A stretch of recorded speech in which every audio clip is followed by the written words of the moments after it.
มันห้องยาได้มันอยากเข้า โอ้ตัวเสือปาผู้มีหลายโตได้จักโตฮอดบ่10 โตเลยนี่นะหมอนี่นะตัวผู้หรือว่าตัวนึง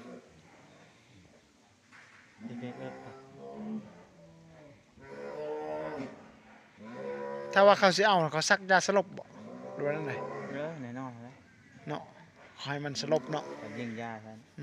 เขาก็จับมันสิผสมพันธุ์บ่เสือสิผสมพันธุ์บ่พี่น้องต้องขอโทษขออภัยเด้อที่เว่าลามกโอ้ตัวนั้นอันนี้คือบรรยากาศสวนเสือเด้อพี่น้องเด้ออยู่ที่เมืองคำเกิดเนาะหลักซาวแขวงบุรีคำไสเนาะถ้าผู้ใดมาแต่ทางใดก็สามารถแวะลิ้นได้เนาะสวนเสือนี่ราคาก็บ่แพงเนาะการเงินกีบก็ประมาณ20,000กีบต่อคนเนาะค่านั่นเนาะแล้วก็ค่าเงินบาทเฮาก็บ่แน่ใจเนาะก็ประมาณ20 บาทบ่ประมาณนี้แหละอ๋อตัวนั้นพี่น้องใหญ่อีหลีเห็นบ่